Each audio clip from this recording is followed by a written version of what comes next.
Hello एमर्स, एक बार पुनः हम लोग आ गए हैं एक नए चैप्टर के साथ जिसका नाम है मैट्रिसेस। और ये क्लास 12th का एक बेहतरीन चैप्टर है मैथ का, जिसमें हम एक नई चीज़ समझेंगे। नई चीज़ क्या है? तो जैसा कि आप सब लोगों को पता है, क्या पता है कि हम लोगों ने सबसे पहला चैप्टर इसका देखा फंक्शन। ठीक है, हाँ सर, फंक्शन देखा। फिर फंक्शन का अंतिम टॉपिक था इनवर्स फंक्शन, और इनवर्स फंक्शन पे ही हम लोगों ने एक चैप्टर बना दिया, इनवर्स ट्रिग्नोमेट्रिक फंक्शन, यानी ITF। तो सेकेंड चैप्टर ये बन गया, ठीक है ना।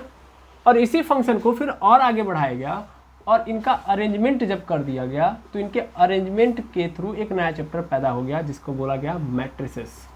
तो अगर आपसे पूछे कोई मैट्रिसेस क्या होता है, what is the means of matrices, okay, तो बस ये बता दो कि ये क्या है, एक रेक्टेंगुलर अरेंजमेंट है किसका, फंक्शन का। समझ पा रहे हैं?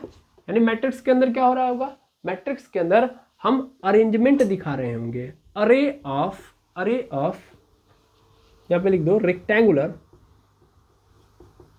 रेक्टेंगुलर अरे ऑफ नंबर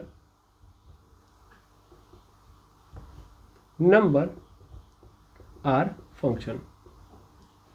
यानी कोई भी फंक्शन है या नंबर है उसका हम रेक्टेंगुलर अरेंजमेंट कर दें तो वही क्या बन जाता है, मैट्रिसेस कहलाता है। सिंपल, समझ में आ रहा है? क्या मैंने लिखा, rectangular array of number or function, or लगेगा यहाँ पे, ओके, नंबर या फंक्शंस का रेक्टेंगुलर अरेंजमेंट।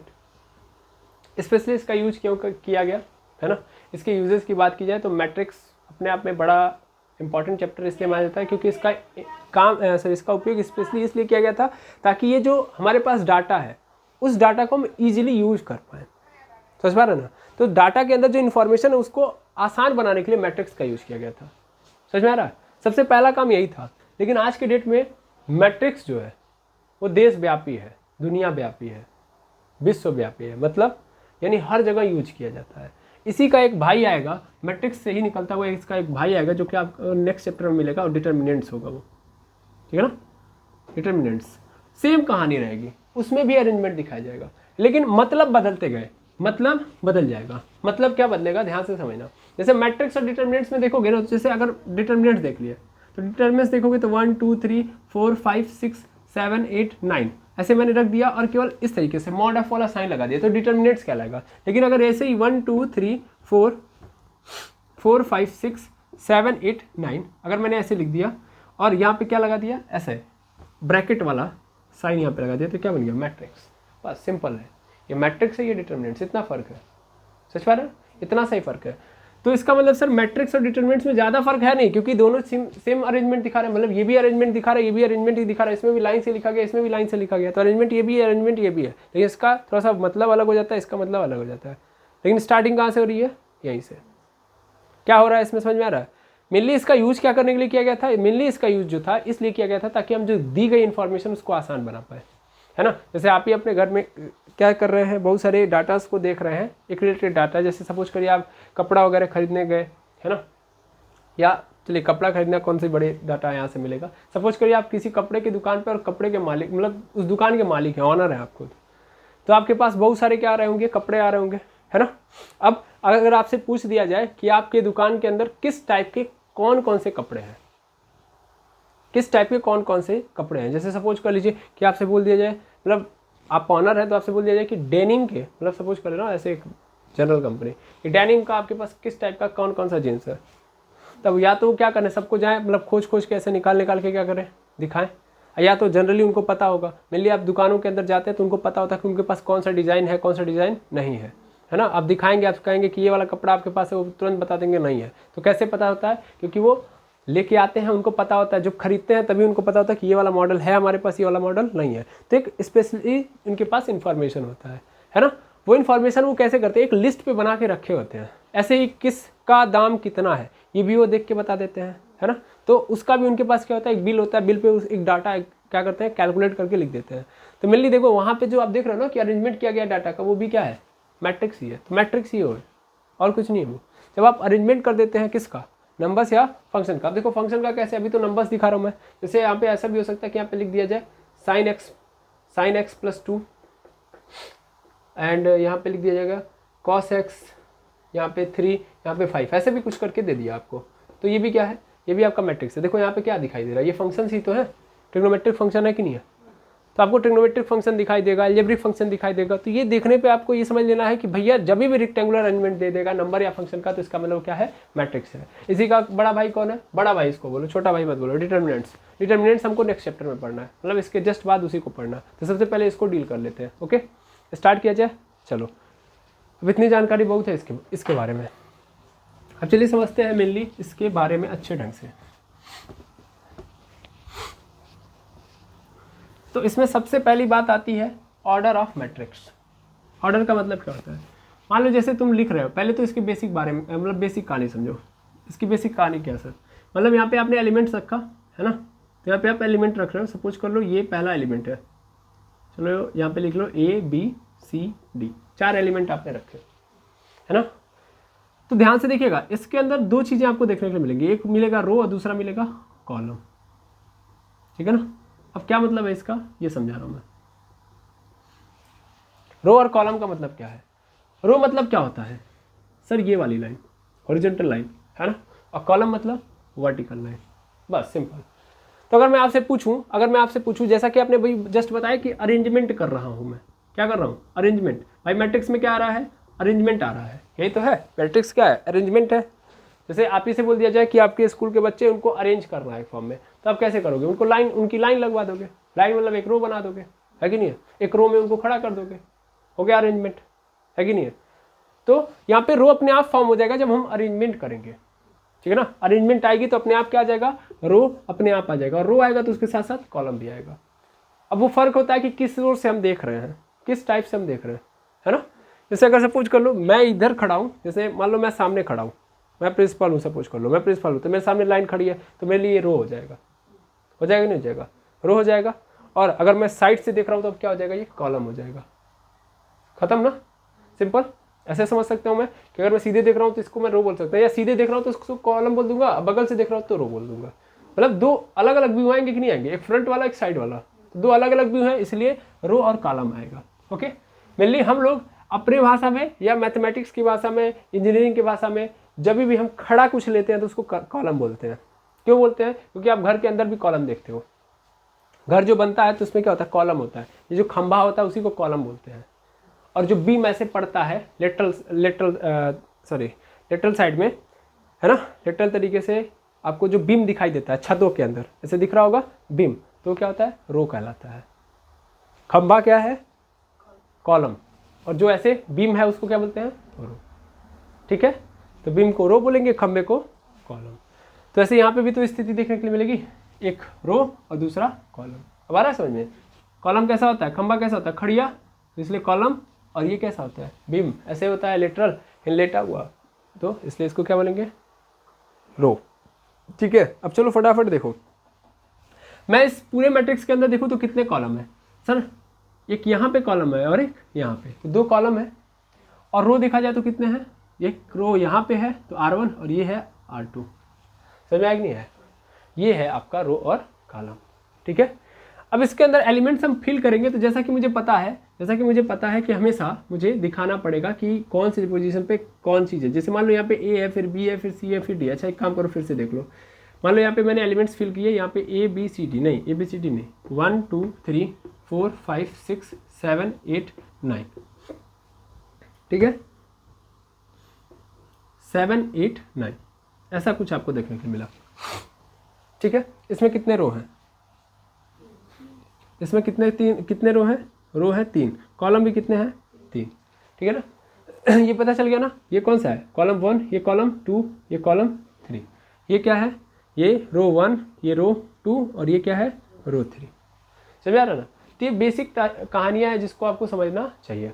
अब मैं अगर इसको लिखूँ, कि किस तरीके का ये मैट्रिक्स बन गया कि नहीं बन गया, अरेंजमेंट बना दी, रो और कॉलम आ गया, तो अगर मैं इसका ऑर्डर लिखूँ, देखो ऑर्डर कहाँ से आता है, तो ये देखा जाता है कि कितने कॉलम है और कितने रो। तो सबसे पहले ये देखो रो कितने हैं, 3, कॉलम कितने हैं, 3, तो मैं जस्ट इसके बगल में क्या लिख दूंगा, 3 × 3, समझ आ रहा है ना। अब सीधा इसको लिखना चाहो तो 3/3 लिखोगे, 3/3, यानी ये जो मैट्रिक्स है वो कैसा है, 3/3 वाला है, समझ आ रहा है। आपसे ऑर्डर पूछेगा, ऑर्डर का मतलब ऑर्डर ऑफ मैट्रिक्स, अगर आपसे पूछ दिया तो ऑर्डर ऑफ मैट्रिक्स में आप क्या बताओगे, ऑर्डर ऑफ मैट्रिक्स में कितने रो हैं और कितने कॉलम, तो इनको मल्टीप्लाई करके आप लिखोगे। मल्टीप्लाई का मतलब ये बिल्कुल नहीं कि आप डायरेक्ट 9 लिख दो, भाई इतना कर दिया, बताओ ये 3 का गुणा 3 में करेंगे, 3 3 9 आ जाएगा, डायरेक्ट 9 में लिख देते हम, है ना। लेकिन एक्चुअल में 9 लिखने के लिए नहीं हम कर रहे हैं, ये जानकारी दिखाई जा रही है यहाँ पे, ठीक है ना। तो R इंटू सी कर देते हैं, बस ये ध्यान देंगे, आर सी, आर गुणे सी, पहले R का मल्टीप्लाई फिर सी का, मतलब पहले R का कितना रो है फिर कितना कॉलम है, पहले कितना रो कितना कॉलम, कितना रो पहले और बाद में कॉलम कितना, और फिर लिखेंगे कैसे 3/3, जिससे ये पता चल जाएगा ऑर्डर ऑफ मैट्रिक्स कितना है 3/3 है, कितना है 3/3, या तो 3 into 3 लिख दो या तो 3/3। तो अब ये भी ध्यान रखना है कि अगर ऐसे भी दिख गया तो भी समझ लेना कि रो कितने हैं 3 और कॉलम कितना है इसके अंदर 3। समझ में आया कि नहीं आया, बताइए, इसमें कोई दिक्कत नहीं ना। अच्छा, इसके अलावा और समझेंगे, इसके अलावा अगर हम और बात करें ऑर्डर ऑफ मैट्रिक्स की, तो और भी चीज़ें हमको देखने के लिए मिलती हैं। ऑर्डर ऑफ मैट्रिक्स क्लियर, रो और कॉलम भी क्लियर।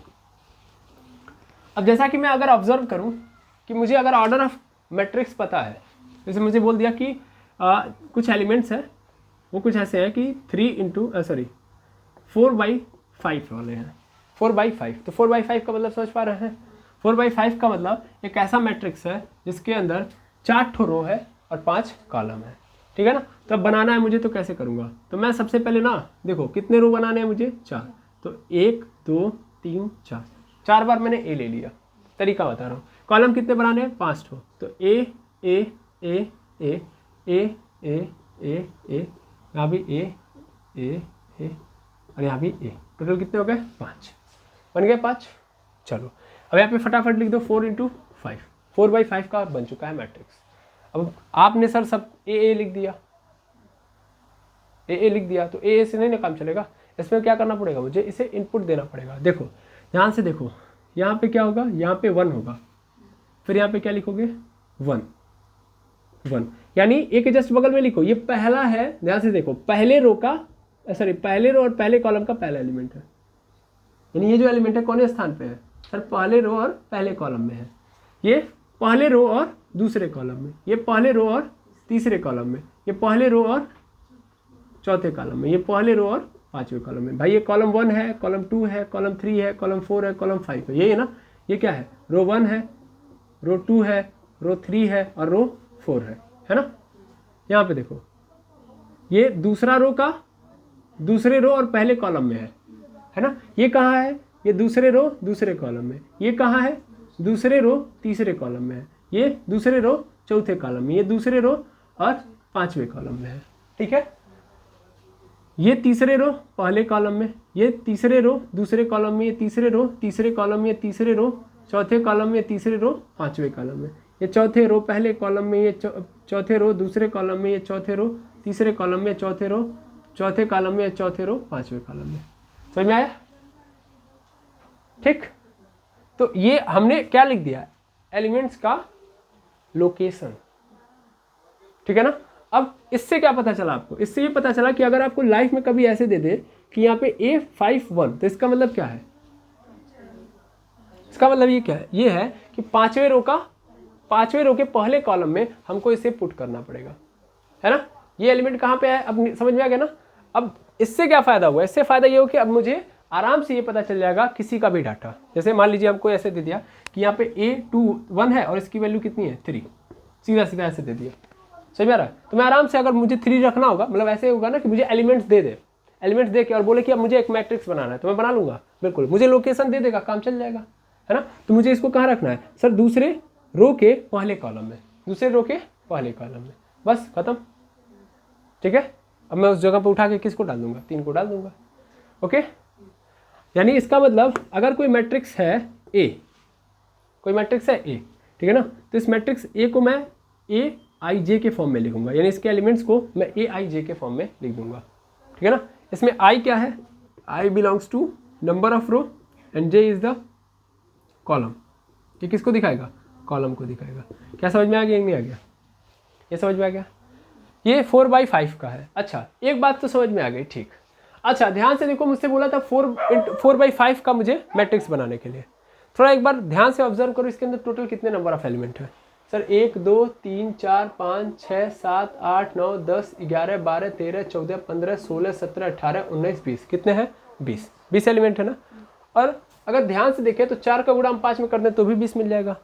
इसका मतलब एक मैट्रिक्स के अंदर कितने एलिमेंट हैं, कितने नंबर ऑफ एलिमेंट्स आ रहे हैं, वो अगर हमें पता करना हो तो हम उसके ऑर्डर से पता कर सकते हैं। यानी नंबर ऑफ रो और नंबर ऑफ कॉलम से अगर मल्टीप्लाई करते हैं तो हमें पता चल जाएगा नंबर ऑफ एलिमेंट्स कितने हैं एक मैट्रिक्स के अंदर। तो इस चीज़ को याद रखेंगे नोट करके, if number of row in a matrix.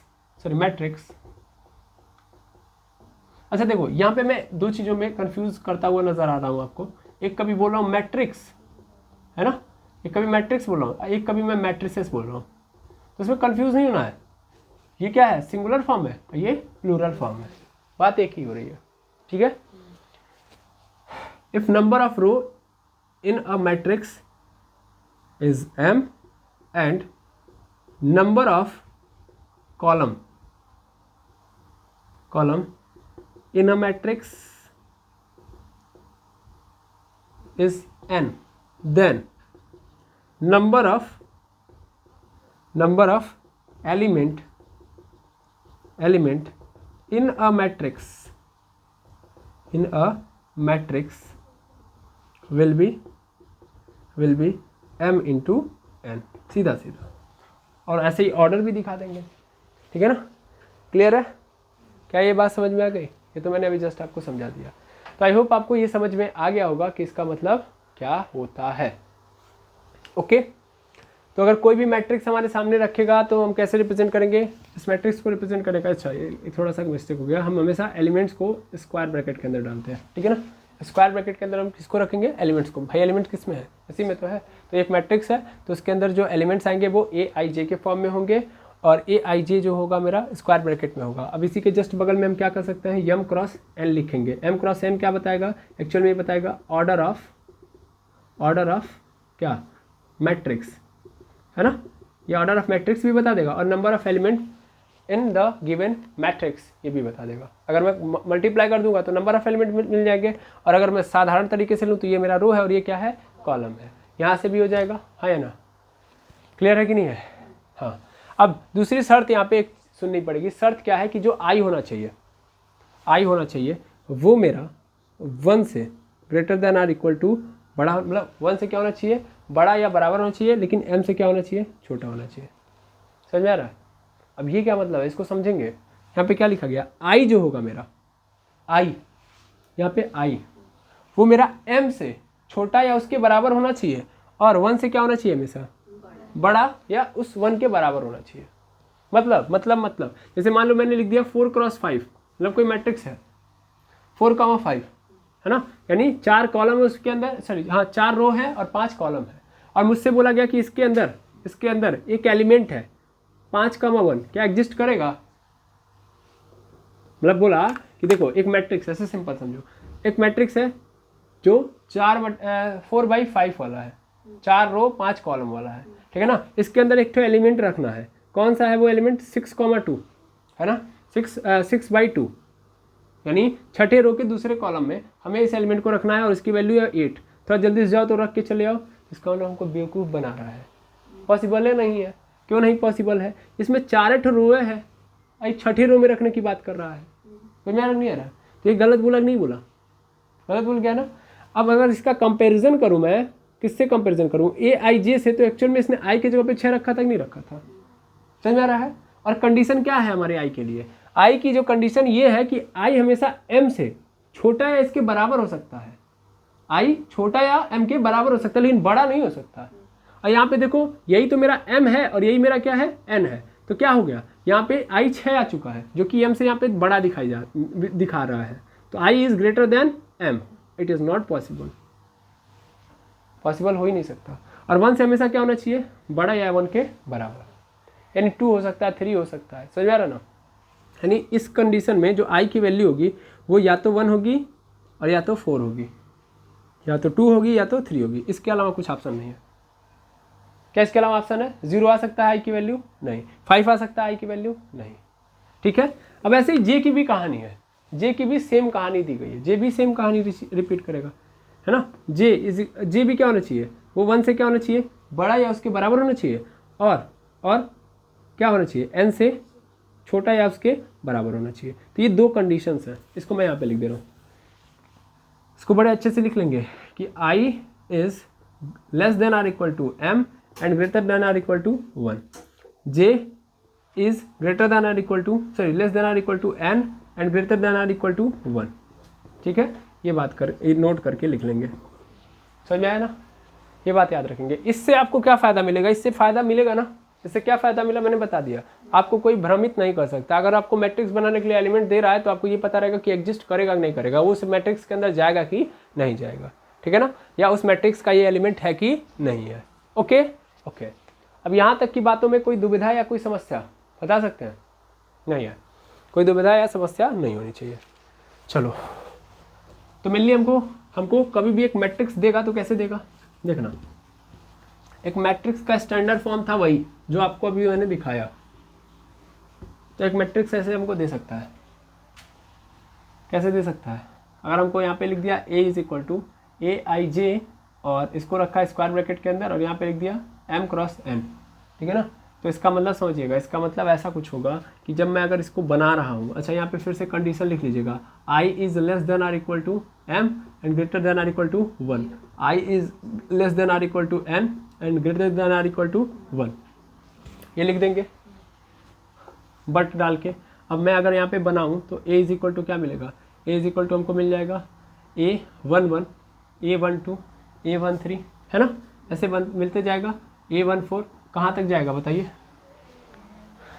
A1N तक जाएगा, हाँ या ना, ये ऐसे ही जाते जाएगा कहाँ तक, 1N तक, क्योंकि कॉलम इसमें कितना है, देखो कॉलम कितना है N और रो कितना है M, समझ में आया। तो ये A1N तक जाएगा। ऐसे ही फिर आप देखो यहाँ पे क्या हो जाएगा, 2 1 हो जाएगा, 2 3 हो जाएगा, 2 4 हो जाएगा, 2 2 हो जाएगा, 2 2 2 3 2 4, ऐसे करते करते A2 और यहाँ पे क्या आ जाएगा N, A2N तक जाएगा। ऐसे ही चलते जाएगी कहानी, चलते जाएगी। क्या होगा सर, ऐसा आएगा कि AM1 होगा, AM2 हो जाएगा, AM3 हो जाएगा, AM4 हो जाएगा ना, AM4 हो जाएगा और यहाँ पे क्या मिल जाएगा हमको, AM, मतलब ऐसे चलते AMN मिल जाएगा नहीं मिल जाएगा, और ये मेरा होगा M क्रॉस N वाला मैट्रिक्स। आई होप समझ में आ गया होगा। तो इसका भी मतलब क्या है ये आपने नोट डाउन कर लिया होगा अपने माइंड में, है ना, क्लियर है, फील आ गया, मैट्रिक्स को लिखना कैसे है, मैट्रिक्स को डिफाइन कैसे करना है। चलो अच्छी बात है कि आपको फील आ चुका है और कोई दिक्कत नहीं होनी चाहिए, ठीक है। अब इसके अलावा बात ये होती है कि हमें मैट्रिक्स बनाने के लिए देगा, इसके साथ साथ हमसे ये पूछ सकता है कि इसका ऑर्डर बताइए, तो क्या आप बताने में सक्षम है, यहाँ तक पहले नोट डाउन कर लेंगे, फिर मैं NCERT खोलूँ। चलिए आगे देखेंगे। अब हम देखेंगे टाइप्स ऑफ मैट्रिक्स। अच्छा नहीं, टाइप्स ऑफ मैट्रिक्स नहीं देखेंगे, पहले सर आपने बोला था NCERT देखने के लिए, हाँ NCERT देख लेते हैं। तो थोड़ा बहुत NCERT देख ले हम लोग, मैं भूल गया NCERT लेना ही देखना ही, चलो यहाँ पे देख लेता हूँ मैं। मेरे लिए मैट्रिक्स या आव्यूह, हिंदी में तो आव्यूह बोलते हैं, देखिए किताब देते ही हिंदी पकड़ में आ गई, इसको बोलते हैं हम लोग आव्यूह, ऐसे भी पता था बहुत साल पहले, है ना। अभी इसको क्या बोलते हैं, आव्यूह भी बोलते हैं, इसको भी नोट करके लिख लेंगे। अब ध्यान से समझेंगे क्या करते हैं, इसका यूज क्या करने के लिए करते हैं, तो सर किसी भी डाटा के थ्रू इंफॉर्मेशन प्राप्त करने के लिए, ठीक है ना, उस डाटा को अरेंज फॉर्म में करेंगे तो हमें कुछ इन्फॉर्मेशन मिलेगी, उसी इन्फॉर्मेशन को फाइंड आउट करने के लिए हम करते हैं। और इसी के लिए ये जो NCERT ने, वो NCERT की सबसे बड़ी खूबी ये है ना कि जो बातें बोलती है NCERT वो करके दिखाती है। यानी NCERT में अगर लिखा है कि आप चीज़ों को ईजी करने के लिए करते हो, तो NCERT ऐसा एग्जाम्पल आपके सामने पेश करेगी कि आपको फील आ जाएगा। जैसे देखो यहाँ पे लिखा है कि फैक्ट्री है, मतलब 3 फैक्ट्रियाँ हैं, ठीक है ना। अब कौन कौन सी फैक्ट्री है, एक फर्स्ट, एक सेकेंड और एक थर्ड, 3 फैक्ट्रियाँ हैं। अब कह रहा है कि इन 3 फैक्ट्रियों के अंदर मतलब मेल और फीमेल क्या हैं, कर्मचारी हैं, यानी एम्प्लॉय हैं, मेल और फीमेल। तो उनके थ्रू कई सारी इन्फॉर्मेशन दी गई है, मतलब इनके लिए कई सारी इन्फॉर्मेशन दी गई है। इन्फॉर्मेशन कैसे दी गई है, तो ऐसे दी गई है कि यहाँ पे फर्स्ट, सेकेंड एंड थर्ड मान लो ये कंपनी फर्स्ट है, इसके अंदर अगर हम बात करें पुरुष कर्मी की यानी मेल एम्प्लॉय की, ठीक है ना, मेल एम्प्लॉय, तो वो कितना है 30 है। सेकेंड वाले कंपनी में देखा जाए तो 25 मेल एम्प्लॉय है और थर्ड वाले में देखा जाए तो 27 है। ऐसे ही फीमेल एम्प्लॉय की बात की जाए, फर्स्ट वाले में कितनी है तो 25 है, इसमें 31 है और इसमें 26 है।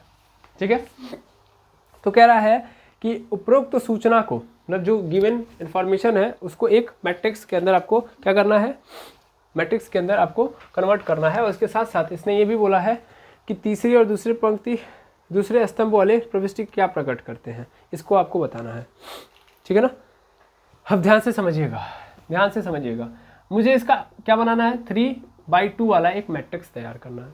3/2 मैट्रिक्स, 3/2 वाला मैट्रिक्स मुझे पता करना है। अब ध्यान से समझो, 3/2 का मतलब 3 रो में और 2 कॉलम बनाने हैं। कॉलम कितने, 2 होने चाहिए और रो कितने होने चाहिए, 3।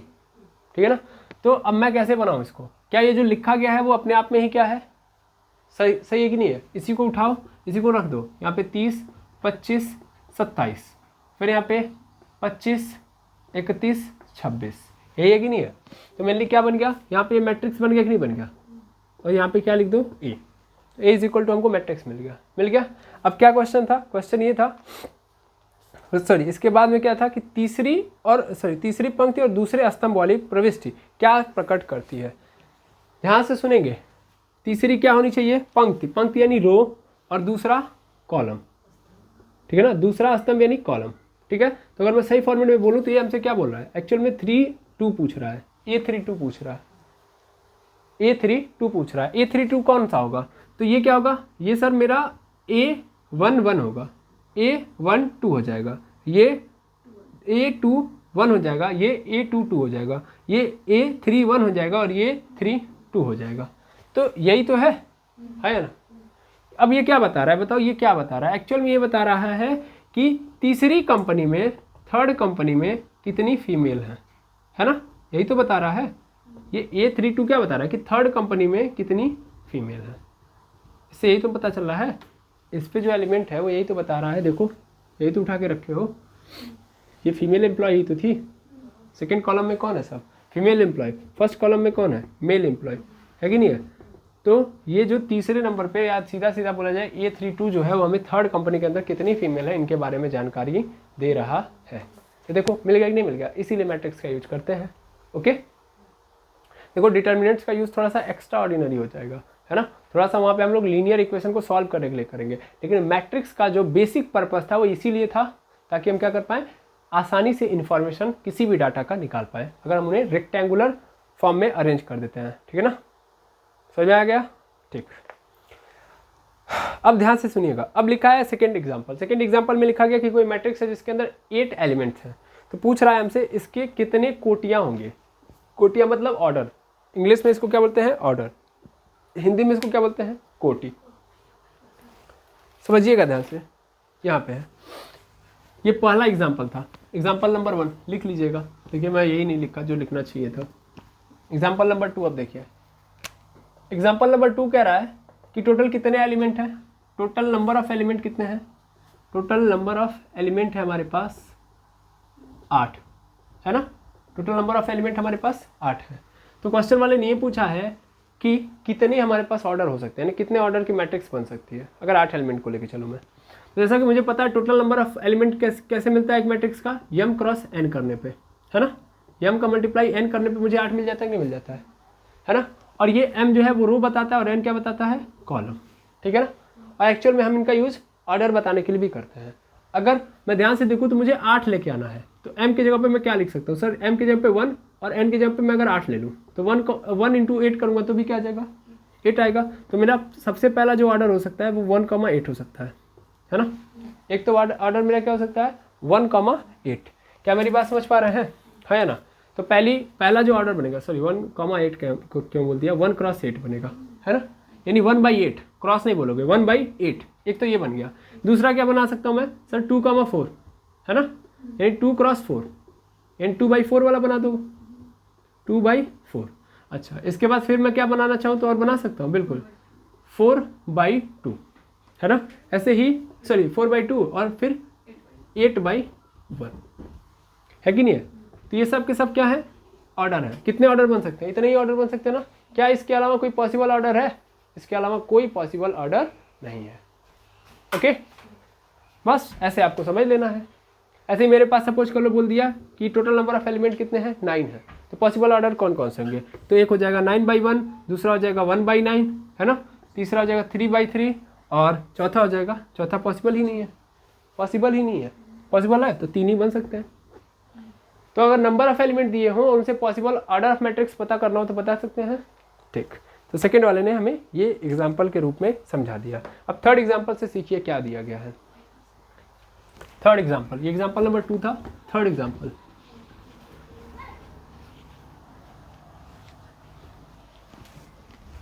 थर्ड एग्जाम्पल की अगर मैं बात करूँ तो थर्ड एग्जाम्पल में कह रहा है कि हमें एक ऐसे मैट्रिक्स की मैट्रिक्स का कंस्ट्रक्शन करना है जिसमें जिसका जो ऑर्डर है 3/2 है और इसके अंदर जो एलिमेंट है वो कैसे हैं? तो ऐसे है। पहले ध्यान से समझो, मुझे जो मैट्रिक्स बनाना है, ये एग्जाम्पल नंबर 3 है, और जो मैट्रिक्स बनाना वो कैसा है? मैट्रिक्स हमारा 3/2 वाला है, 3/2 वाला है। अब समझना ध्यान से, यहाँ पे अगर मैं बात करूँ 3/2 है और मुझे यहाँ पे बनाना है एक मैट्रिक्स जिसमें जो एलिमेंट है मेरा Aij, मतलब जो मैं एलिमेंट रखूंगा वह स्पेसिफिक कंडीशन को फॉलो कर रहे हैं। वो स्पेसिफिक कंडीशन है 1/2 यहाँ पे I-3j। इसको मैं समझा दूँ, पहले ध्यान से समझिएगा, ध्यान से समझिएगा। जैसा कि मुझे बोल चुका है कि मैट्रिक्स मुझे 3/2 वाला बनाना है। फटाक से क्या करो, ऐसे ब्रैकेट लगाओ, 3,2 यानी 3 रो होना चाहिए, है ना, R1 R2 और R3, और कॉलम कितने होने चाहिए? 2। तो यहाँ पे कॉलम 1 कॉलम 2 अब रखो तो यहाँ पे क्या हो जाएगा? A11 A12, फिर A21 A22, फिर A31 और A33, यही एलिमेंट आएंगे ना। मुझे बारी बारी इन सभी एलिमेंट्स की वैल्यू देखनी है, ठीक है ना। तो मैं अगर A11 निकालूँ तो A11 कहाँ पे रखूँगा? इसी वाले में रखना है मुझे। A11 का मतलब बताओ, A11 का मतलब देखो, जैसा कि मुझे पता है कि इसके जगह पे ये आएगा, है ना। तो जहाँ पे I है, I के जगह पे 1 हो चुका है, J के जगह पे 1, तो यहाँ भी यही रख दूंगा, पता चल जाएगा। तो मेनली 1/2 यहाँ पे क्या हो जाएगा?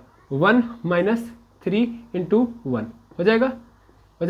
मेनली 1/2 यहाँ पे क्या मिल जाएगा मुझे? 1 - 3 × 1 क्या मिल जाएगा? 3 मिल जाएगा। 1/2 3 - 2 कितना हो जाएगा?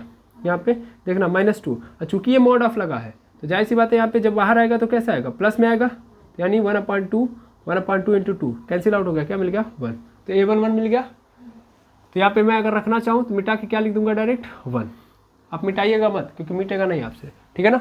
आप क्या करेंगे, अगर अलग से बना लेंगे, पहले बारी बारी निकालेंगे। A12 निकालूँ मैं तो डायरेक्ट यहाँ पे रखो, तो यहाँ पे 1 यहाँ पे 2, तो 3 × 2 = 6, 6 में से 1 चला जाएगा, 5 बचेगा, तो मेरे लिए क्या मिल जाएगा मुझे? 5/2, ठीक है ना।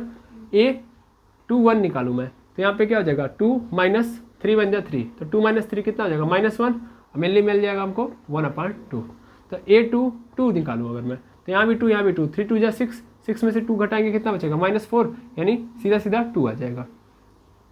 A31 निकालूँ तो यहाँ पे 3 यहाँ पे 1, तो कितना आ जाएगा? कैंसिल आउट हो जाएगा, 0 हो जाएगा। 3 यहाँ भी 3 यहाँ भी, तो 3 में से 3 कैंसिल, 0 हो गया, है ना। A32 निकालूँ तो A32 अगर मैं देखूँ तो A32 कितना होगा? यहाँ पे 32 था भाई, तो A32 निकालूँ तो यहाँ पे 3 यहाँ पे 2, 3 × 2 = 6, 6 में से 3 चला जाएगा, कितना बचेगा? 6 में से 3 चला जाएगा, 3 बचेगा, यानी 3/2।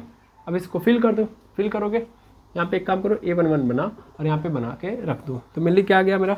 सबसे पहले में 1 आ गया, फिर दूसरे जगह पे 5/2 आ गया, फिर आ गया मेरा 1/2, फिर हमारे पास आ गया यहाँ पे 0 नहीं आएगा। सब तो कर दिया ना, 1 2 3 4 5 6, ठीक है। तो 1 5/2, फिर 1/2, फिर यहाँ पे 2 आएगा, फिर 0 और फिर 3/2, ये बन गया। ओके, तो बन गया तैयार। इस तरीके से आपको क्या करना था, यहाँ पे करना था। आई होप आपको समझ में आ गया होगा कि कैसे करना है, ठीक है। अब हमारे पास आता है नेक्स्ट टॉपिक, जहाँ पे हम देखेंगे टाइप्स ऑफ मैट्रिक्स। क्या देखेंगे? Types of matrix. तो पहले इतना आप क्या करेंगे? नोट डाउन करेंगे। चलिए अब टाइप्स ऑफ मैट्रिक्स देखेंगे हम लोग।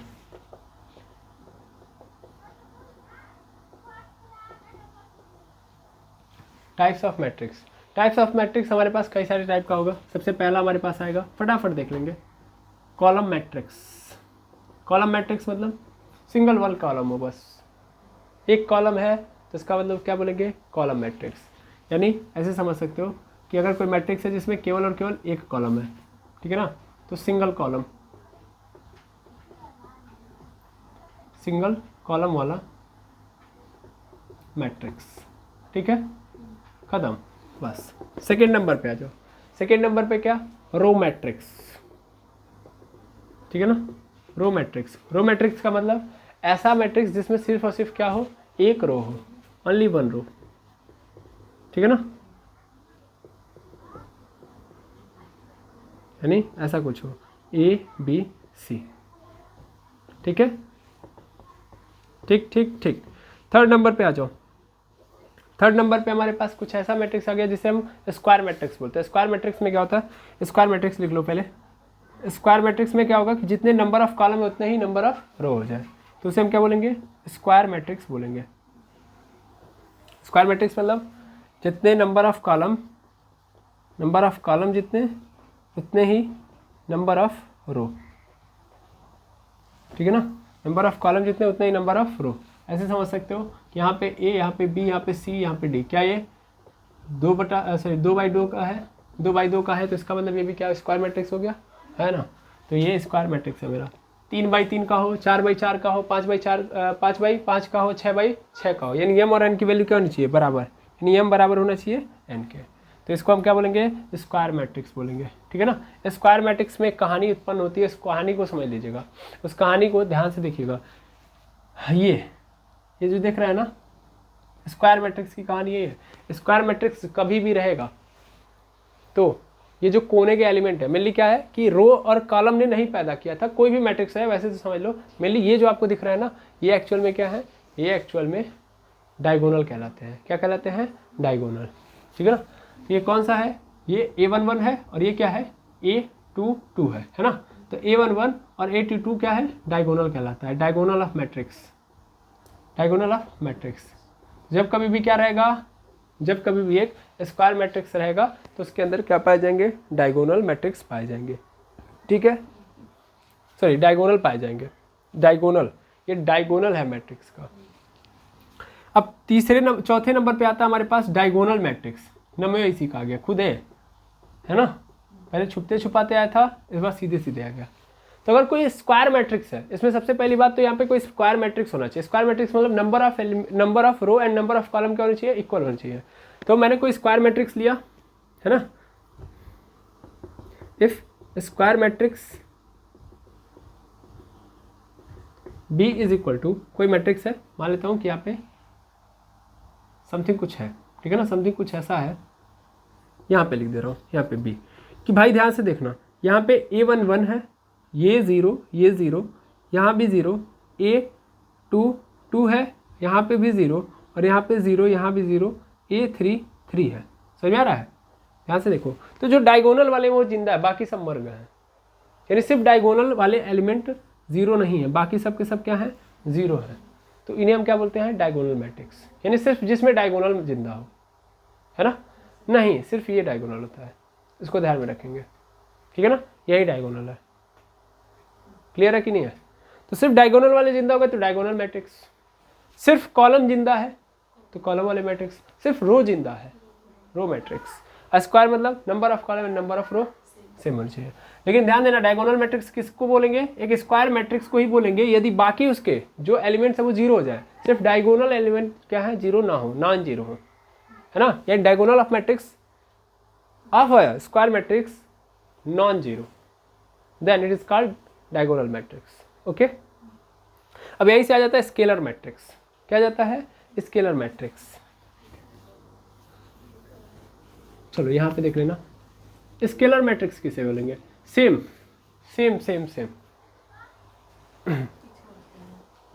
ठीक है। स्केलर मैट्रिक्स 5वें नंबर पे। स्केलर मैट्रिक्स देखो, स्केलर मैट्रिक्स भी एक प्रकार का क्या है, स्केलर मैट्रिक्स भी एक प्रकार का डायगोनल मैट्रिक्स ही है ना। यानी स्केलर मैट्रिक्स एक डायगोनल है, तो डायगोनल का मतलब सीधा सीधा एक स्क्वायर मैट्रिक्स ही होगा, है ना। बस इसमें क्या होगा, इसमें ऐसा कुछ होगा कि देखना ध्यान से, यहाँ पे A11 है, A11 छोड़ो, यहाँ पे A है, यहाँ पे 0, यहाँ पे 0, फिर यहाँ पे 0, यहाँ पे A, फिर 0, यहाँ पे 0, फिर 0, फिर A। देख रहे हो, डायगोनल वाले ही जिंदा है, डायगोनल वाले ही जिंदा है, लेकिन सभी के सभी इक्वल है, तो इसको हम क्या बोलेंगे, स्केलर मैट्रिक्स। ओके, और ये डायगोनल, देखो स्केलर मैट्रिक्स भी क्या है, कि स्क्वायर मैट्रिक्स है। समझ आ रहा है, बिल्कुल, ये ध्यान देंगे। और छठे नंबर पे हमारे पास क्या आता है, छठे नंबर पे अगर आप देखोगे तो आइडेंटिटी मैट्रिक्स आता है। कौन सा matrix, identity matrix. Identity matrix में क्या होता है, ध्यान देना, आइडेंटिटी मैट्रिक्स के अंदर कुछ ऐसा होता है कि यहाँ पे 1, यहाँ पे 0, यहाँ पे 0, फिर यहाँ पे 0, यहाँ पे 1, फिर यहाँ पे 0, फिर 0 0 1 आ गया।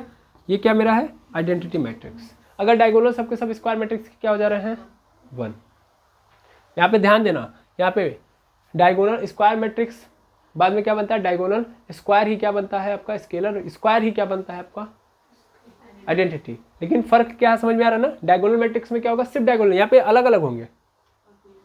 अगर सब सेम हो गए तो स्केलर, और अगर आइडेंटिटी अगर 1 1 हो गए तो आइडेंटिटी। तो अगर इस बिहाफ पे मैं बात करूं, इस बिहाफ पे मैं अगर बात करूं तो मुझे 3 तरीके के देखने के लिए मिलेंगे मैट्रिक्स। यानी अगर टाइप्स ऑफ मैट्रिक्स आपसे बोल देना तो सीधा सीधा आप बोलेंगे 3 ही टाइप के बनवे कर रहे हैं, है ना। देखो 3 नहीं 4 बना लो, types of matrix, types of matrix 4 बनाओ।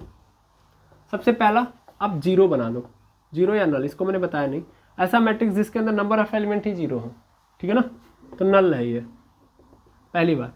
दूसरे नंबर पे हमारे पास क्या आएगा sir, column matrix, column matrix. फिर हमारे पास क्या आ जाएगा, रो मैट्रिक्स आ गया, रो मैट्रिक्स। फिर हमारे पास क्या आएगा, स्क्वायर मैट्रिक्स, ठीक है, स्क्वायर मैट्रिक्स। स्क्वायर मैट्रिक्स की अगर मैं बात करूं तो स्क्वायर के अंदर से ही क्या पैदा होता है, डायगोनल, तो डायगोनल मैट्रिक्स, है ना। डायगोनल मैट्रिक्स के अंदर भी देखोगे तो कितने पार्ट आपको मिलेंगे, 3, है ना। एक मिलेगा स्केलर, 3 नहीं मिलेंगे, 2 ही मिलेगा, स्केलर मैट्रिक्स, और फिर मिल जाएगा हमें आइडेंटिटी मैट्रिक्स, ठीक है। समझे कि नहीं समझे। इस तरीके से आप इसका क्लासिफिकेशन करोगे तो आपको ज़्यादा बेहतर ढंग से समझ में आएगा। 0 या नल मैट्रिक्स मतलब जिसमें एक भी एलिमेंट ना हो, कॉलम मैट्रिक्स जिसमें सिर्फ कॉलम जिंदा हो, रो मैट्रिक्स जिसमें सिर्फ रो जिंदा हो, यानी सिर्फ रो वाले एलिमेंट्स होंगे, कॉलम एक भी नहीं होगा। और मतलब सॉरी ऐसे नहीं बोलोगे, कॉलम में रो जिंदा है लेकिन क्या है कि इसमें कॉलम सिंगल हो, सिंगल कॉलम तो single column matrix, single row तो रो मैट्रिक्स। और अगर number of row and number of column क्या हो जाए, इक्वल हो जाए तो उसको स्क्वायर मैट्रिक्स बोलेंगे। अगर स्क्वायर मैट्रिक्स के डायगोनल वाले जो एलिमेंट है वो केवल जिंदा है, बाकी सब मर गए हैं, ये सब 0 हो चुके हैं, बाकी वो केवल और केवल जिंदा दिखा रहा है, तो वो डायगोनल मैट्रिक्स होगा। डायगोनल मैट्रिक्स में अगर मान लो वो डायगोनल वाले एलिमेंट्स जो हैं, है ना, वो इक्वल है तो स्केलर मैट्रिक्स। और अगर वो 1 1 हो गए, इक्वल भी हैं तो उसके साथ साथ इक्वल भी हो गए, मतलब देखो यहाँ पे भी क्या होगा, यहाँ पे अगर 2 2 2 है, ठीक है ना, 0 0, यहाँ पे देखो 0, फिर यहाँ पे 0, यहाँ पे 0, यहाँ पे 0, यहाँ पे 0, तो ये क्या स्केलर मैट्रिक्स है ना। देखना यहाँ पे स्केलर मैट्रिक्स है। और यहाँ पे देखो आइडेंटिटी में क्या फ़र्क है, यहाँ पे है 0, सॉरी यहाँ पे 1 1 0 0, यहाँ पे 0 1 0, और यहाँ पे 0 0 1, है ना। यहाँ से देखो ये डायगोनल है, ये डायगोनल है कि नहीं है, यहाँ भी डायगोनल है, तो यहाँ पे भी देखो, यहाँ भी नॉन जीरो, यहाँ भी नॉन जीरो है, तो डायगोनल मैट्रिक्स। लेकिन फ़र्क देखो कि अगर इक्वल हो रहे हैं और एक नहीं है तो स्केलर बोल देंगे, और ये देखो एक एक हो गया तब आइडेंटिटी मैट्रिक्स बोलेंगे।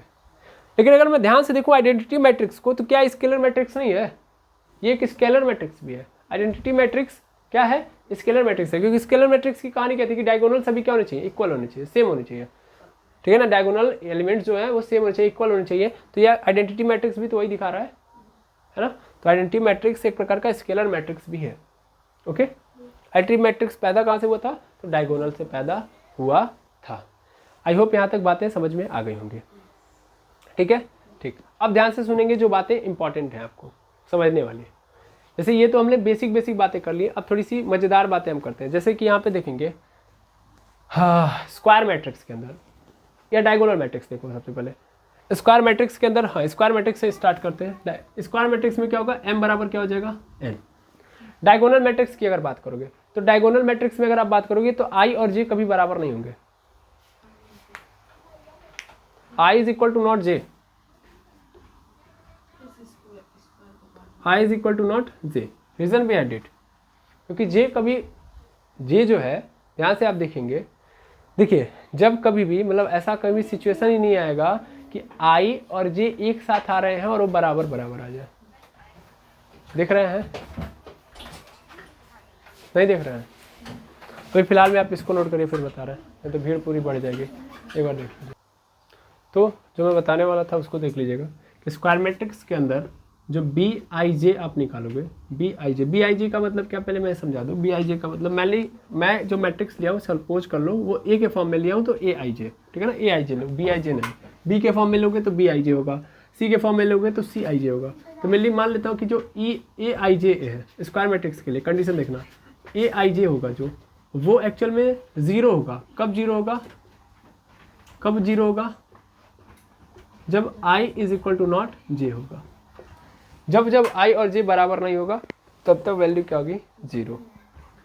देख सकते हो, अगर मान लो स्क्वायर मैट्रिक्स की बात करूं मैं, स्क्वायर मैट्रिक्स की बात करूं मैं, तो स्क्वायर मैट्रिक्स में, सॉरी स्क्वायर मैट्रिक्स में मैंने लिखवा दिया गलती से स्क्वायर मैट्रिक्स में। देखो यार, डायगोनल की मैं बात कर रहा हूँ। A I J is equal to zero होगा जब i is equal to not J, ठीक है ना, i is equal to not J.